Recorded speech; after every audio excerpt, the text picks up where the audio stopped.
And joining me now is Lieutenant Governor Delbert Hosemann. What a silly question, but my first one is, did you vote today? Yes, I got my button on right here. I got my little sticker on and everything. Yeah, we did. We voted.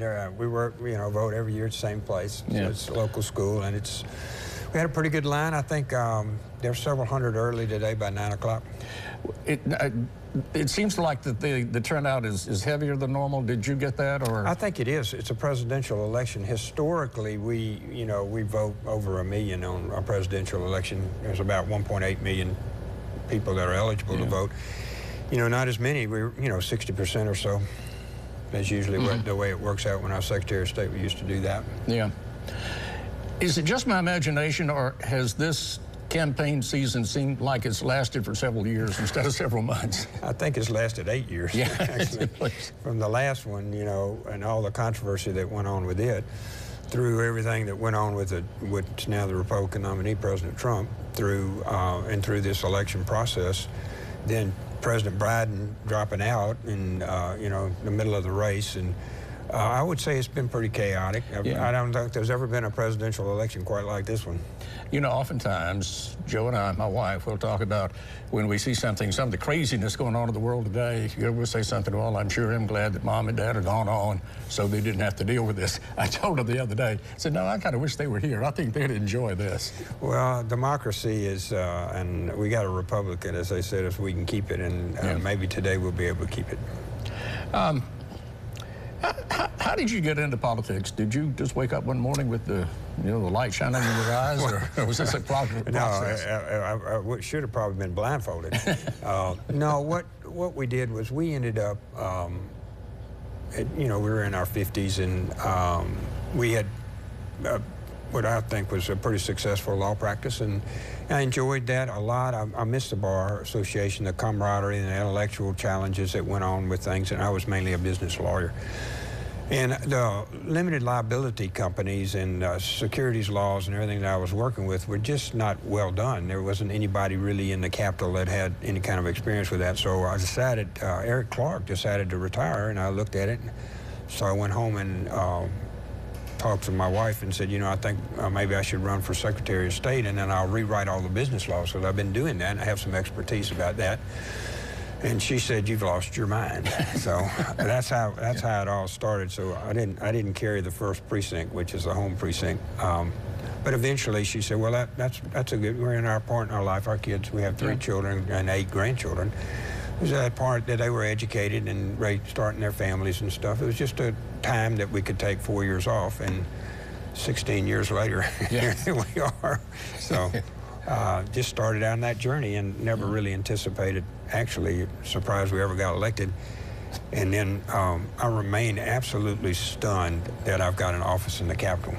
Every day when I go there, it's still, none of that is worn off on me.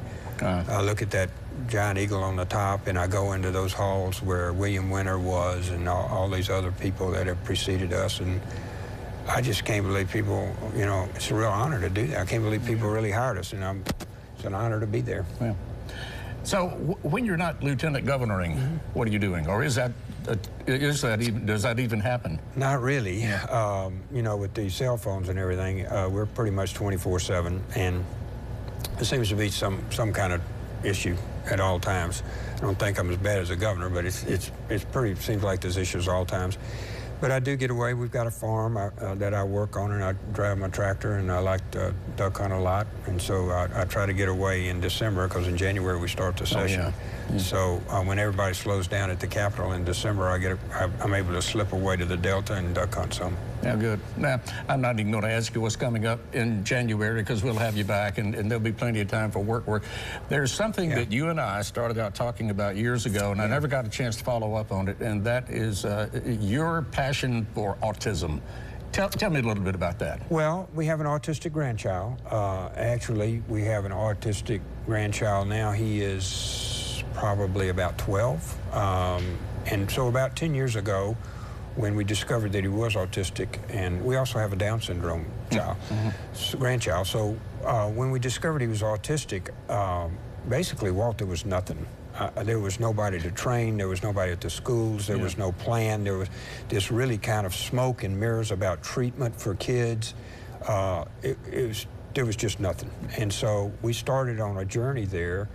The first thing we had to do, like everything you figure, was to get some money. So we changed the law where you had to be covered to treat autistic children. Insurance had to be covered. And so that helped by allowing people to earn money to do this. Then we started pushing the university systems, Mississippi State, University of Mississippi, University of Southern Mississippi, all about programs that would train people to work with these children. Yeah. So now, back then when Charlie was born, we were maybe 1 in 75 or so, and now we're probably 1 in 50 or 1 in 35. Pretty much anybody that's listening to this program has someone that's related to autism on one side or another. I know your family does as well. Yes.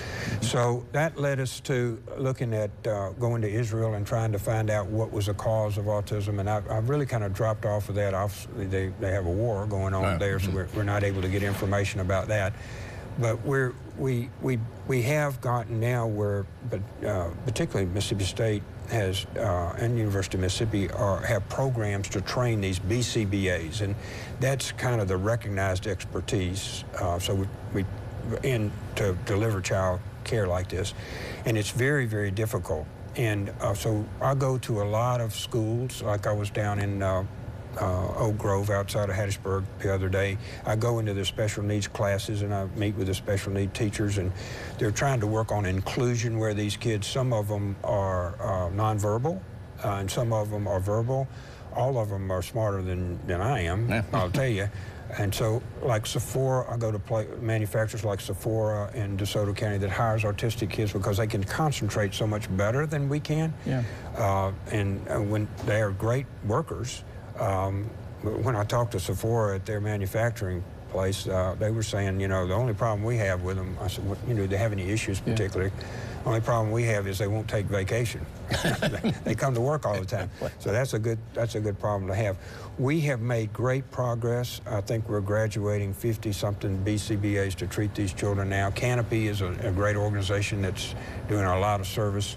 So where our stumbling blocks are, first is to get the diagnosis. And those of you moms, young moms out there that have a question about this, please get the diagnosis as quickly as you can. You can recognize that their children are not talking or whatever. Yeah. And then the second thing is to get insurance coverage, which we now have. And then the third thing is to get to one of these BCBA or Canopy situations or wherever where your child can get treated. A lot of them, with appropriate treatment, can be inserted into the community and into the public schools.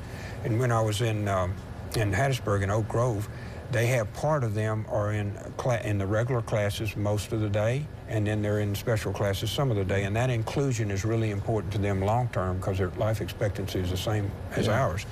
So we've made just tremendous progress. We're getting people to work with them. We're getting diagnostic better. We're doing a lot of things better in autism, and I'm real proud of the legislature and the steps they've taken to bolster that. I'm particularly proud of Ole Miss and Mississippi State about the steps they've taken. Great. We're going to sit down and talk about that a lot longer and a lot more in detail. We're very interested. We spend a lot of time on that, my wife and I do.